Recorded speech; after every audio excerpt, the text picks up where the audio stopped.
Hello मेरी YouTube family, मैं अर्चना स्वागत करती हूँ अपने यूट्यूब चैनल अर्चना SK त्रिपाठी में। तो चलिए आज मैं आप लोगों को बताती हूँ केले के पौधे की।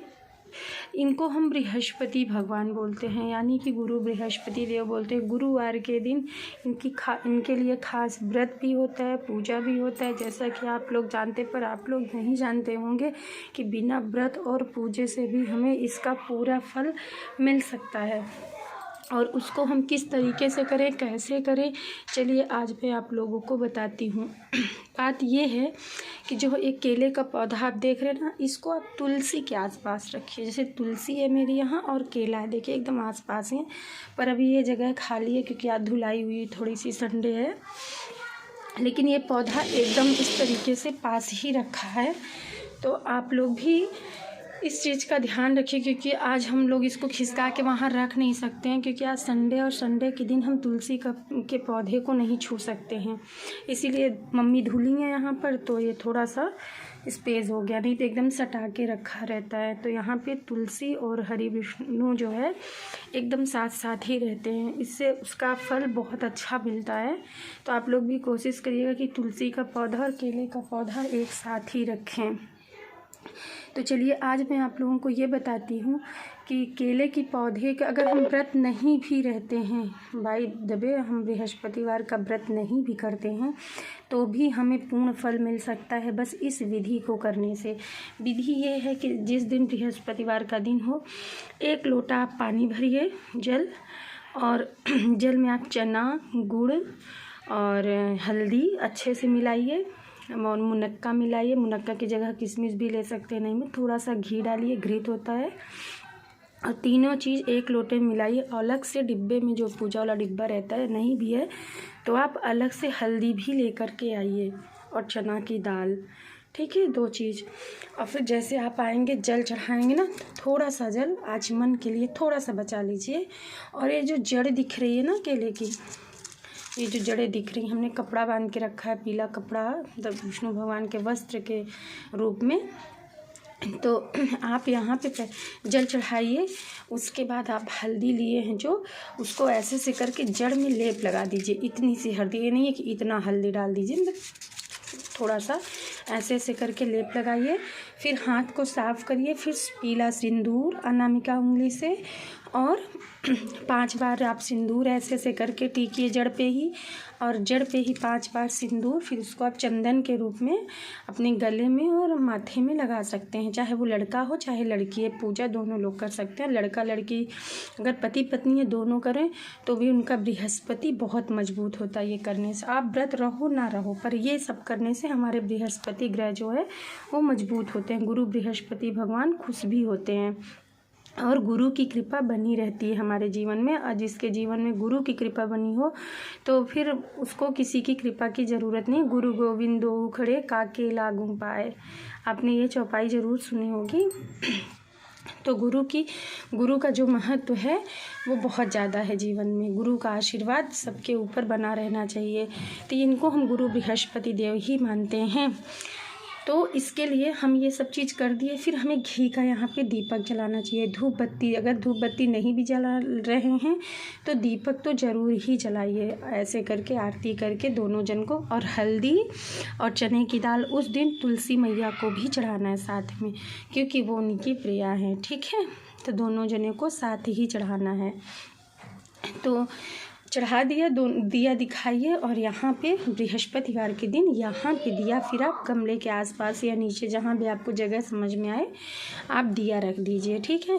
अगर आपके घर के अंदर केले का पौधा है तब तो आप केले के पास ही बैठ करके बृहस्पतिवार की कथा पढ़िए। नहीं है तो आप अपने पूजा, यहाँ से पूजा करने के बाद जाइए, आप अपने पूजे कमरे में बैठ के चना गुड़ जो भी फ़ोटो वोटो आप रखे हो, नहीं रखे हो कोई बात नहीं, अगर है तो उसकी भी पूजा करिए इसी तरीके से।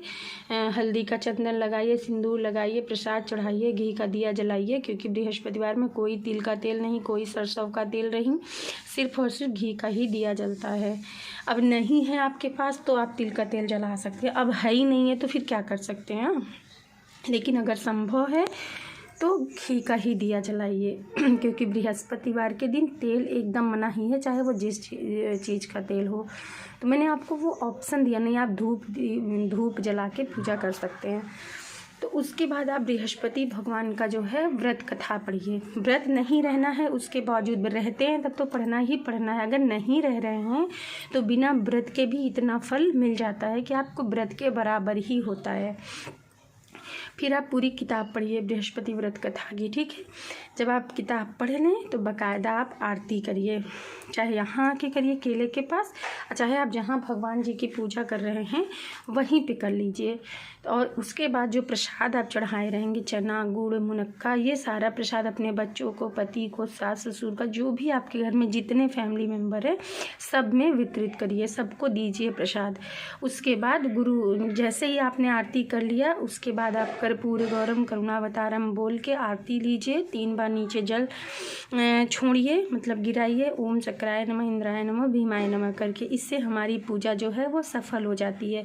उसके बाद हम आसन को हटा देते हैं और कोशिश करें कि जब दिया हमारी बुझ जाए, जो हम दिया जलाए हैं, जब उसका सारा घी ख़त्म हो जाए, दिया हमारी जल के एकदम बुझ जाए, उसके बाद हम प्रसाद को उठाएं, ठीक है। वहीं पे खड़े रहिए या तो आते जाते रहिए, ध्यान देते रहिए कि बस दिया बुझने वाली है, उसी समय आप प्रसाद को हटा लीजिए। क्योंकि दिया के बुझने के बाद 4-5 घंटे तक प्रसाद रखा रहे, फिर जैसे उठाते हैं वो प्रसाद फिर राहु केतु का हो जाता है, वो खाने लायक नहीं होता है। तो ध्यान दिया करिए, जब भी आप प्रसाद चढ़ाएं तो उसको दिया बुझते बुझते उठा लीजिए। कभी हाँ दिया बुझी जाने वाली है, अब इसमें बचा नहीं है कुछ, थोड़ी देर जलेगी और बुझ जाएगी, तो आप प्रसाद को हटा लीजिए। ये नहीं है कि अभी सुबह प्रसाद चढ़ाया गया है और रात में उठा लिए। इस टॉपिक पे आपको एक बार वीडियो ज़रूर बनाऊंगी अच्छे से, पर अभी मैं इस पूजा के बारे में, इससे क्या होता है ना, इस पूजा को करने से होता क्या है कि हमारे जो बृहस्पति भगवान है ना, बृहस्पति अगर हमारे गुरु बृहस्पति अगर हमारे जीवन में, हमारी कुंडली में अच्छा प्रभाव है तो फिर हमें खाने पीने की दिक्कत कभी नहीं होती है। इसलिए बृहस्पति का मजबूत होना हमारे जीवन में बहुत ज़्यादा ज़रूरी है। और ये पूजा खासकर पति और बच्चे के लिए बहुत फलता है। धन संपत्ति जैसे होता है ना, पुत्र पति लक्ष्मी, तीनों चीज़ की रक्षा होती है पूजा करने से। तो आप लोगों के लिए मुझे यही बताना था कि मैं आप लोगों को बताऊं। मैंने ये सोचा है कि मैं छोटी छोटी चीज़ें भी आप लोगों से शेयर करूंगी, क्योंकि जैसे हम बहुत अच्छा टेस्टी खाना बनाते बनाते ना फिर दाल चावल का टेस्ट ही भूल जाते हैं, कैसे बनाएं, कैसे बनेगा, क्या होगा।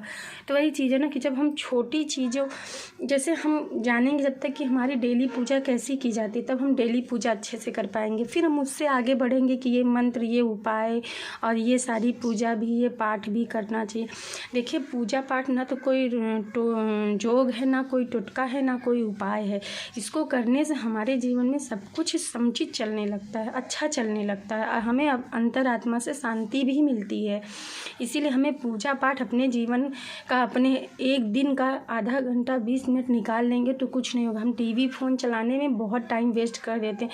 वही सुबह का 1 घंटा निकाल लीजिए, पूजा कर लीजिए। शाम को दिया घर में, अगर आप लोग देखिए सुबह की पूजा तो सबको करनी चाहिए, जितने घर के मेंबर हैं सबको, देवर देवरानी जेठानी सास ससुर जेठ सबको करनी चाहिए नहाने के बाद। ब्राह्मण धर्म की ये सबसे बड़ी बात है कि अगर हम ब्राह्मण धर्म से हैं, चाहे जिस भी धर्म से हो, ब्राह्मण हो चाहे जिस धर्म से हो, जिनकी जो पूजा है उनको सबको सुबह तो ज़रूर पूजा करनी चाहिए। सुबह में सबको करनी चाहिए। शाम को घर का कोई भी एक मेंबर, चाहे वो जेठानी हो, देवरानी हो, सास हो, बच्चे हो, किसी से भी आप शाम को पूजा घर में दिया टाइमली और थोड़ा सा प्रसाद ज़रूर चढ़वाइए। इससे क्या होता है, हमारी शाम की आरती हो जाती है। तो शाम को भी दिया जलना चाहिए और सुबह तो बाकायदा पूजा करना ही करना चाहिए। तो आप लोगों को मेरी वीडियो पसंद आई हो तो प्लीज़ मेरे चैनल को लाइक शेयर एंड सब्सक्राइब ज़रूर करिएगा। मुझे अपना सपोर्ट प्लीज़ दिखाइएगा। Thank you so much. जय बाबा की, जय हो बृहस्पति देव की।